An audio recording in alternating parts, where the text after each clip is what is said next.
Bom dia, meus irmãos, graça e paz. Eu quero agradecer aos irmãos que têm orado por mim. Eu ainda estou em tratamento, mas já tenho apresentado boa melhora. Muito obrigada, irmãos. No nosso IBD de hoje, nós vamos refletir nos textos que se encontram em Atos dos Apóstolos, no capítulo 13 e no capítulo 15. E eu escolhi como tema relacionamentos e oportunidades. Gostaria que os irmãos me acompanhassem nessa leitura bíblica, que se encontra em Atos capítulo 13, do versículo 1 ao versículo 13. Na igreja de Antioquia havia profetas e mestres, Barnabé, Simeão, chamado Níger, Lúcio de Cirene, Manaém, que fora criado com Herodes, o tetrarca, e Saulo. Enquanto adoravam ao Senhor e jejuava, disse o Espírito Santo: separe-me Barnabé e Saulo para a obra a que os tenho chamado. Assim, depois de jejuar e orar, impuseram-lhe as mãos e os enviaram. Enviados pelo Espírito Santo, desceram a Seleucia e dali navegaram para Chipre. Chegando em Salamina, proclamaram a palavra de Deus nas sinagogas judaicas. João estava com eles como auxiliar. Viajaram por toda a ilha, até que chegaram a Pafos. Ali encontraram um judeu chamado Bar-Jesus, que praticava magia e era falso profeta. Era esse assessor do precursor Sérgio Paulo. O precursor, sendo homem culto, mandou chamar Barnabé e Saulo, porque queria ouvir a palavra de Deus. Mas Elimas, o mágico, esse é o significado do seu nome, opôs-se a eles e tentava desviar da fé o precursor. Então Saulo, também chamado Paulo, cheio do Espírito Santo, olhou firmemente para Elimas e disse: filho do diabo e inimigo de tudo que é justo, você está cheio de toda espécie de engano e maldade. Quando é que vai parar de perverter os retos caminhos do Senhor? Saiba agora que a mão do Senhor está contra você, e você ficará cego e incapaz de ver a luz do sol durante algum tempo. Imediatamente vieram sobre ele névoa e escuridão, e ele, tateando, procurava quem o guiasse pela mão. O precursor, vendo o que havia acontecido, creu, profundamente impressionado com o ensino do Senhor. De Pafos, Paulo e seus companheiros navegaram para Perge, na Panfilha.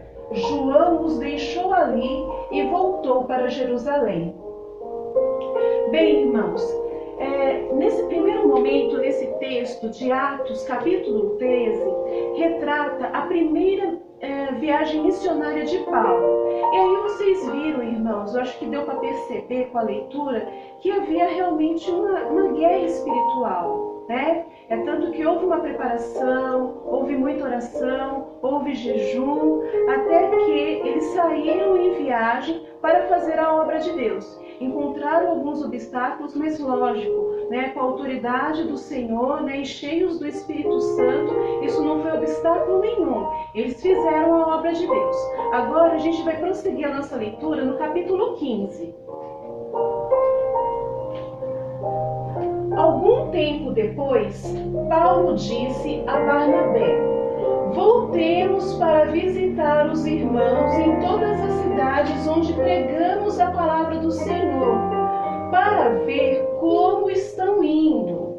Barnabé queria levar João, também chamado Marcos, mas Paulo não achava prudente levá-lo, pois ele, abandonando-os na Porfília, não permanecera com eles no trabalho. Tiveram um desentendimento tão sério que se separaram. Barnabé, levando consigo Marcos, navegou para Chipre, mas Paulo escolheu Silas e partiu, encomendado pelos irmãos à graça do Senhor. Bem, irmãos, nesses dois textos, vamos identificar os personagens principais: o apóstolo Paulo, o apóstolo Barnabé e o auxiliar chamado João Marcos. O apóstolo Paulo, como os irmãos já sabem, muito conhecido como Saulo de Tarso, que antes da sua conversão ele era o ferrenho perseguidor da igreja, até que em um determinado momento, seguindo na estrada de Damasco, teve um encontro com o Senhor Jesus. E apóstolo Barnabé, anteriormente discípulo, ele teve uma experiência íntima com o Senhor Jesus, caminhou com o Senhor Jesus, ouviu do próprio Senhor Jesus os seus ensinamentos, e entre todos os discípulos, Barnabé, ele foi o primeiro que acolheu Paulo depois da sua conversão. Porque como Paulo era muito temido, mesmo depois da sua conversão, os irmãos não acreditavam e tinham medo. Porém, Barnabé o acolheu e disse: não, esse é servo do Senhor. E agora, o terceiro personagem está aqui, João Marcos. João Marcos, ele era um parente muito próximo de Barnabé. Na ocasião aqui, muito garoto, com pouca experiência, mas na primeira viagem de Paulo, ele acompanhou os apóstolos como sendo auxiliar. João Marcos, ele era filho de Maria, uma das Marias, que tinha as suas portas abertas, a sua casa tinha portas abertas para os irmãos, para os discípulos, ali eles se reuniam para orar, e João Marcos, ele cresceu nesse meio, irmãos, vendo os irmãos orando, buscando o Senhor, ouvindo as experiências, os milagres, e embora muito jovem, mesmo vivendo durante aquele período de ministério do Senhor Jesus, ele não seguia tão próximo, talvez até mesmo pela sua imaturidade, seguia o Senhor Jesus um pouco distante. E aí, nesses textos, irmãos, eu gostaria de frisar alguns detalhes que eu chamo aí de uma situação-problema. Nós temos aqui alguns versículos do capítulo 13 e versículos do capítulo 15. Olha só os detalhes que estão em negrito, irmãos. João os deixou ali e voltou para Jerusalém. Barnabé e Paulo tiveram um desentendimento tão sério que se separaram. Então, qual foi o problema, irmãos? Aconteceu que, lá na primeira viagem, João Marcos, ele desistiu da obra, desistiu do trabalho ali e voltou para Jerusalém. Na segunda viagem missionária de Paulo, Barnabé sugere levar João novamente. Porém, Paulo, ele foi resistente e não esqueceu, ele não havia esquecido o que havia acontecido na primeira viagem. Como João Paulo o decepcionou lá, ele já logo ficou assim, um pouco duvidoso em relação a João Marcos e falou assim: não vamos levá-lo, porque ele vai novamente nos decepcionar. Barnabé, ele queria dar uma segunda chance para João Marcos, mas Paulo não. E por causa disso, por causa dessa atitude de João Marcos, os dois apóstolos tiveram um desentendimento muito sério, irmãos. Foi uma briga mesmo. E com isso houve aí uma temporária separação. Agora nós temos que analisar os dois lados da história. Mas nós vamos analisar sem julgamentos. Não julgueis para que não sejais julgados. Isso é escrito em Mateus capítulo 7, no versículo 1. Vamos analisar os fatos. Quem desistiu? Então aqui, irmãos, quem desistiu? João Marcos, certo? E aí, vamos colocar algumas questões. Na Bíblia, não fala exatamente o porquê que ele desistiu.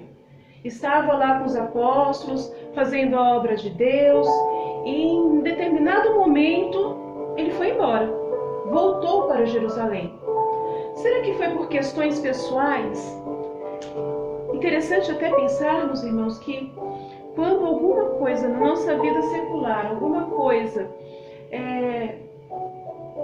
entre desajustes, muda, ou nós ficamos numa situação não tão favoráveis, interessante lembrar que a primeira coisa que acontece é nós desistirmos de fazer alguma coisa para Deus.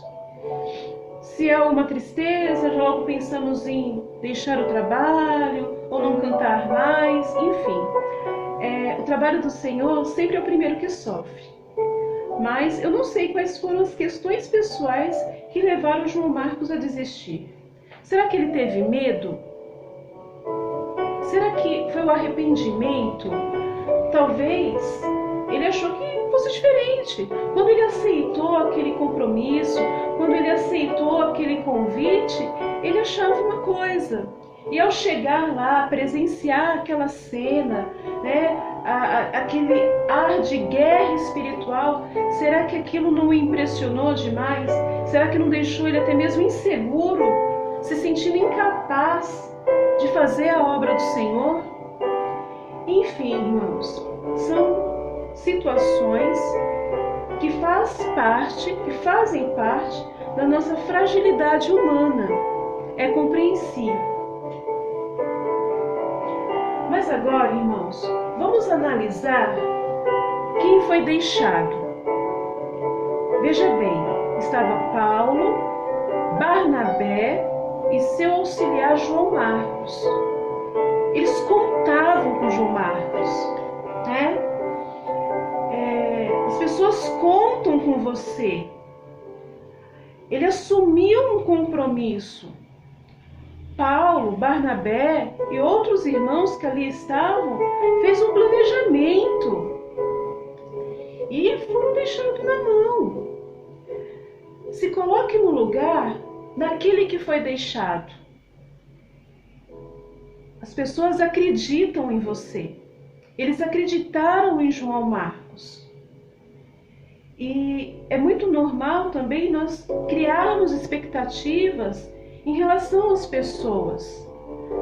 Mas da mesma forma que nós criamos expectativas muito fácil, nós também excluímos ou descartamos essas pessoas que não correspondem com as nossas expectativas. E aí vem alguns questionamentos. E se tivessem conversado?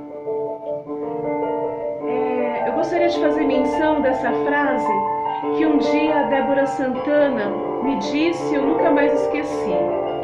Quando não se tem comunicação, dá lugar à imaginação.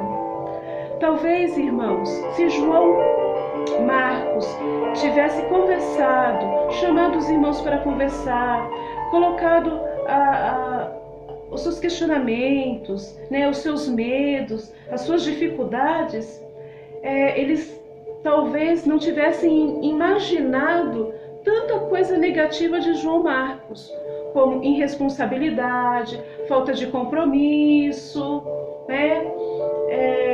uma pessoa que não se pode confiar, insegura, instável, porque não houve a comunicação. Em nenhum momento João Marcos se dirigiu aos irmãos para expor as suas dificuldades.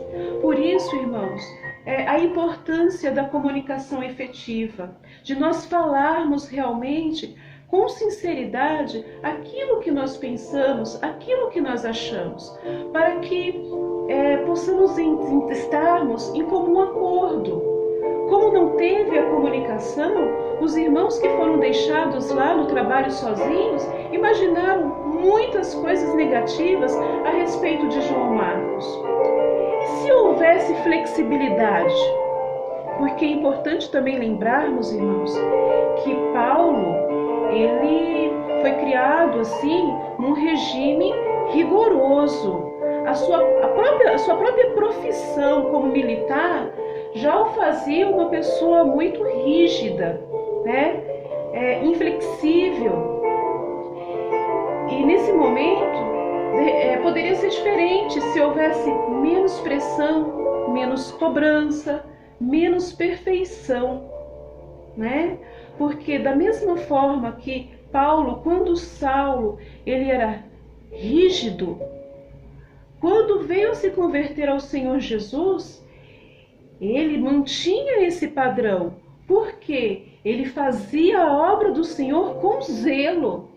Então ele era uma pessoa exigente. Como nós também, às vezes, né, exigimos demais as pessoas. Né? Às vezes esperamos que o outro corresponda de acordo com aquilo que nós faríamos. E a gente sabe que não é bem assim, irmãos. E se respeitassem o tempo? Bem, um educador, né, na sua teoria, ele fala que diferentes ou iguais, cada um tem seu tempo de desenvolvimento. Talvez o que João Marcos precisava era de um pouco de tempo, para que ele pudesse se identificar, para que ele pudesse se desenvolver, para que ele pudesse assumir aquele trabalho, né, aquela responsabilidade com mais segurança. E de repente ele não teve esse tempo, né? Tudo tinha que ser muito rápido, tudo para ontem. E se as coisas não são assim, né? Rápido, tudo para ontem, parece que a pessoa não é importante, não adianta, não serve, né? Porque nós queremos as coisas tudo assim, ao nosso tempo. Mas nós louvamos a Deus porque enquanto estamos no caminho e nos permitimos, irmãos, mudar, nos permitirmos sermos transformados pela palavra de Deus, há uma transformação. Nós mudamos a nossa visão. E não foi diferente com o apóstolo Paulo. Nós vemos o apóstolo Paulo, às vezes, como um homem perfeito, como um super-herói, um super-crente, enfim. Mas não existe isso, irmãos.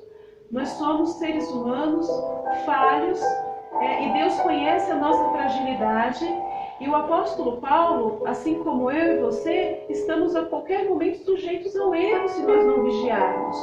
Mas pela graça de Deus, o apóstolo Paulo, ele se permitiu mudar. E aí ele mudou a visão. Vamos ler esse texto que se encontra em Colossenses, no capítulo 4, no versículo 10 até o versículo 11. Aristarco, meu companheiro de prisão, envia-lhe saudações, bem como Marcos, primo de Barnabé. Vocês receberam instruções a respeito de Marcos. Se ele for visitá-los, recebam-no. Jesus, chamado Justo, também envia saudações. Estes são os únicos da circuncisão que são meus cooperadores em favor do reino de Deus. Eles têm sido uma fonte de ânimo para mim. Irmãos, olha que coisa maravilhosa. Aqui são palavras do apóstolo Paulo.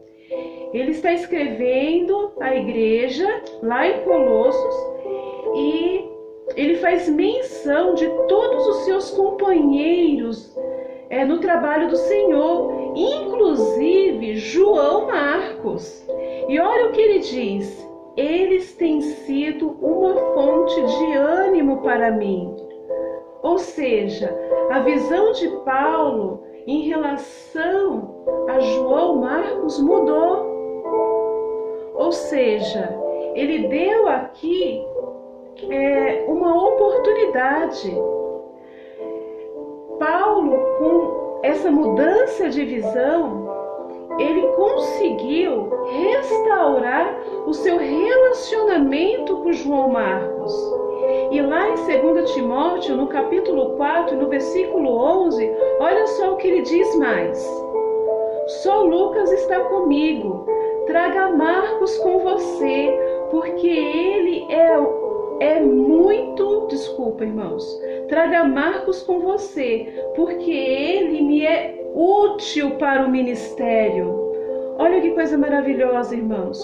Quando nos permitirmos mudar, nós restauramos os nossos relacionamentos, porque agora nós vemos as coisas com a ótica de Deus. E aqui, além dele valorizar João Marcos, João Marcos passou a ser uma fonte de ânimo para ele. E aí, irmãos, com Deus nós temos a segunda, a terceira, a quarta e muitas outras chances. Por isso, irmãos, não desista. Não desista. Aproveite esta oportunidade, viu? Não desista. Em Filipenses capítulo 1, no versículo 6 diz: estou convencido de que aquele que começou a boa obra em vocês vai completá-la até o dia de Cristo Jesus. Aproveite a sua chance. Aproveite a sua oportunidade de não desistir, de seguir firme, de se manter firme, confiante, sabendo que o Senhor, Ele nos faz forte em meio às nossas fraquezas. E agora, João Marcos, ele não é mais aquele auxiliar, não, irmãos. Agora, João Marcos, ele é o autor do segundo evangelho. Marcos, ele deu o seu segundo nome próprio ao evangelho. E ele contribui com a igreja do nosso Senhor Jesus Cristo até os dias de hoje. Então, irmãos, se permita mudar, restaure seus relacionamentos. Irmãos, não desista da obra do Senhor. Você pode ter assumido um compromisso, você pode ter aceitado um desafio e por muitos outros motivos você agora está pensando em parar, pensando em desistir. Não desista. O Senhor é contigo, viu? Não desista. João Marcos, ele aproveitou a sua oportunidade. Ele pode não ter sido muito falado como o apóstolo Paulo, o apóstolo Pedro e tantos outros apóstolos, mas ele teve o seu papel na história da igreja. Ele foi marcante na igreja do primeiro século e contribui até hoje com a igreja do Senhor nos nossos dias. Conclusão, irmãos, reflita em suas atitudes.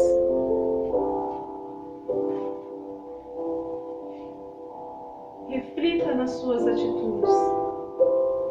Restaure os seus relacionamentos. E aproveite as oportunidades. Dê a oportunidade a alguém. Dê a segunda, a terceira, a quarta chance a alguém. Deus, Ele nos deu a oportunidade de reconciliação. Se não fosse a misericórdia do Senhor, nós não estaríamos aqui, irmãos. Por isso, siga os passos do Senhor e reflita nas suas atitudes. Deus abençoe os irmãos. Tenha um bom domingo.